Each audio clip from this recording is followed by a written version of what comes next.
Here.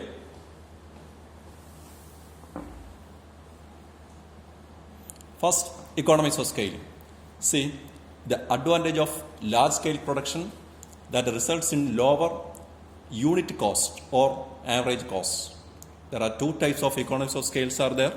First one is internal economies of scale, that is the advantage gained by the individual firm that arises as a result of the growth of an individual firm. There are different types of internal economies of scales are there. First one is technical economies of scale, next commercial economies of scale, next financial economies of scale, managerial economies of scale, and risk-bearing economies of scale.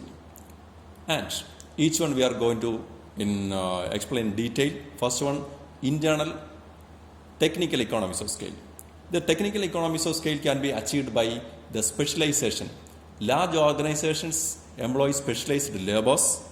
Next one is indivisibility of plant. That means the machines can be broken down into smaller jobs.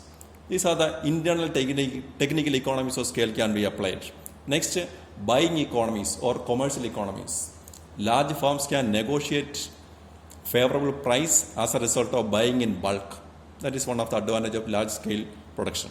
Next, large firms may have advantage of keeping prices higher because they are market power. Next is financial economies.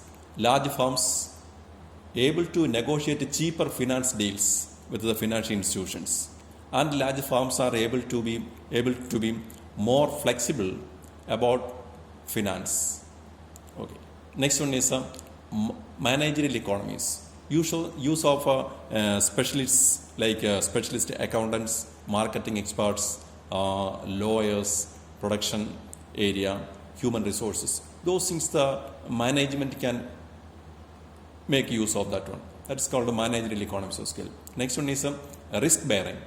Risk bearing means the diversification of the products, market, different countries finding new markets, a range of products, R&D. These are the economies of scale, internal economies of scale a firm can attain. Next, we are going to see what are the external economies of scale.